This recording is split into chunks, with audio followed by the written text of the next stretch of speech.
안녕하십니까. 저는 강남노무변의 김혜선 고문입니다.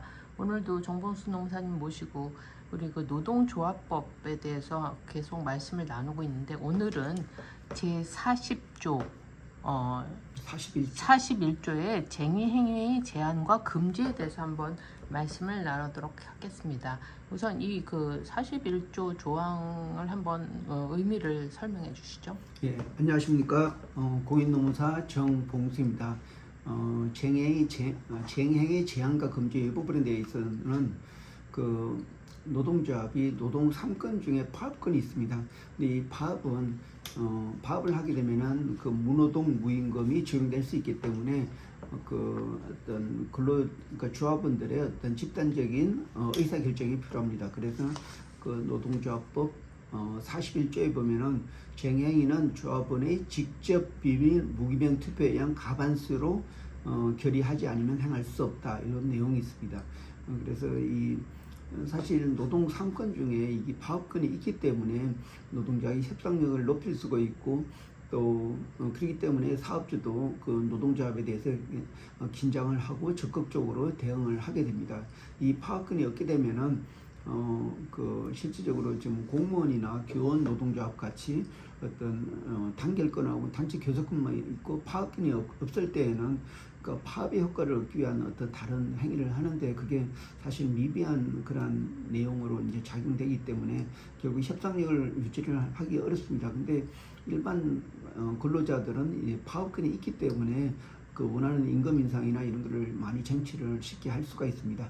그러면은 근데도 불구하고 여기 노조법 41조는 그 파업을 할 때는 집단적인 민주적인 절차에 의해서 그 과반수로 이렇게 파업을 결의해야지만이 파업을 할 수가 있습니다.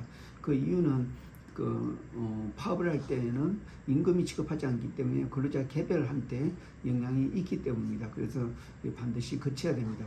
근데 이러한 이제 파업에서도 이러한 정당한 절차를 거치면은 사업주는 어떤 이 파업을 한 사람에 대해서 뭐 형사 책임이나 민사 책임, 그리고 또 징계 책임을 가할 수가 없습니다.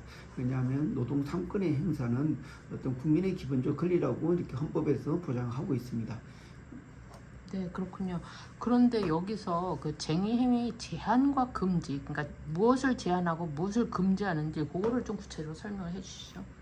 쟁의행위 제한과 금지. 그래서 이 파업을 할 때는 이런 민주적인 절차에서 그런 절차 규정을 지키라는 거하고, 또 하나는 그 파업을 할 수 있는 업종이 있지만은 이렇게 그 방위 산업에 대한 어떤 특별 조치법에 정해진 뭐 전력이나 또 이렇게 수도, 뭐 이렇게 또 어떤 통신이나 아니면 가스, 이런 필수 공익 사업 같은 경우에는 파업이 굉장히 제한이 됩니다. 그래서 이런 부분을 좀 제한을 두고 있습니다. 네, 그렇군요.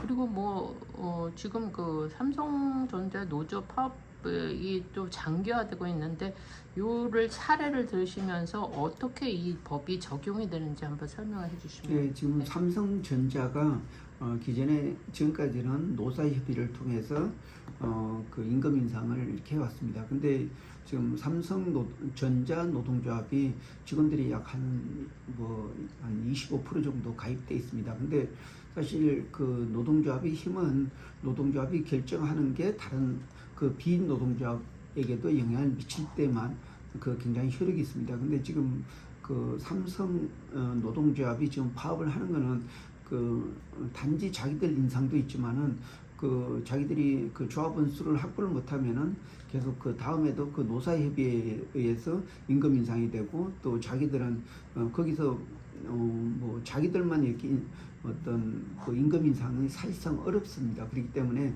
이번 장기적인 파업을 통해서 뭔가 노동조합이 있으면서 그 조합원들한테 기여했다는 걸 보여주기 위한 그런 방편이라고 할 수가 있습니다.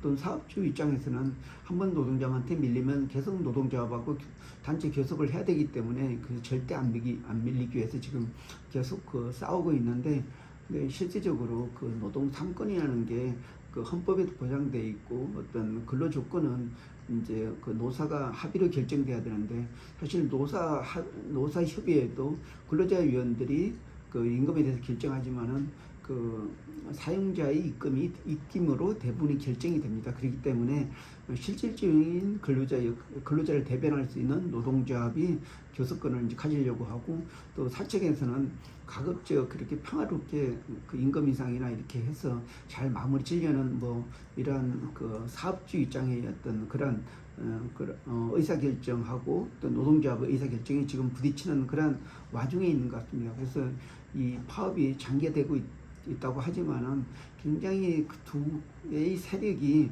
큰 어떤 벽을 이루고 싸우고 있습니다. 그래서 만약에 사업주가 밀리게 되면은 앞으로는 매년 그 노동조합에 끌려다니면서 교섭을 해야 되는 부분도 있고, 또 이번 노동조합이 이번에서 자기들이 그 어떤 노동조합으로서 역할을 못하게 되면은 계속 또 노사협의회에서 임금 인상도 뭐 사측의 입장으로 뭐 결정되는 그런 그게 되기 때문에 어떤 노동조합으로서의 자기 역할을 못하게 됩니다. 그렇기 때문에 사실상 이 삼성전자의 그 노사 분기는 굉장히 상징성이 있고 그 힘의 대결이라고 할 수가 있습니다. 네, 그렇군요. 그리고 우리 그 강남 농업법인에서 얼마 전에 그 우리 정 대표님이 그 교섭 대표로 참여하신 그 노동쟁의 사건도 있었는데, 거기에서 뭐 사례를 한번 또 들어주실 수 있을까요? 아, 예, 거기에 있는 뭐 공장장님이 질문을 한 게, 그 파업을 결의를 해가지고 노동조합에서 파업을 한 달 정도 했습니다. 그런 다음에 복귀를 했는데, 거기서 우려하는 게, 또 파업을 하기 위해서는 이렇게 노조법 41조에 의한 조합원의 과반수가 참석한 그 직접 비밀 무기명 투표에서 또 이러한 찬반 투표를 결의해야지만이 파업을 할 수 있는지 없는지 그에 대해서 질문을 했습니다. 그런데 제가 답변은 한번 이런 결의를 거친 거는 다음에 얼마든지 다시 결의를 안 거치고 바로 파업을 할 수 있다, 이렇게 답변을 해줬습니다. 네, 그렇군요. 그리고 이 조항 관련해서 또 더 추가로 코멘트해 주실 분이 있으신가요, 그분은? 예, 그 노동조합이 그 노동 3권을 제대로 활용하게 되면은 사업주는 항상 노동조합에 딸려다닐 수밖에 없고, 굉장히 노동조합의 어떤 협상력이 높아집니다. 그럼에도 불구하고 이런 기본적인 절차를 지키지 않는다든지, 아니면 또 파업 중에 어떤 폭력 상태나 아니면 또 뭐 이제 사업주의 어떤 재산을 어떤 뭐 위계를 해가지고 이렇게 좀 파괴한다든지 이런 불법 행위가 나오게 되면은 개별적으로 민사, 형사 사건으로 이렇게 휘말릴 수가 있습니다. 그러면 오히려 노동 3권을 행사하는데 큰 지장이 될 수가 있습니다. 그래서 노동조합도 반드시 그 조합원이 그 어떤 불법 행위가 되지 않도록 가급적 그 테두리 내에서 쟁의 행위를 해야지만이 노동조합이 원하는 근로조건을 이루고 또 조합원도 지킬 수가 있습니다. 네, 그렇군요. 오늘 쟁의회의 제한과 금지에 대해서 좋은 말씀 감사드립니다. 예, 고맙습니다.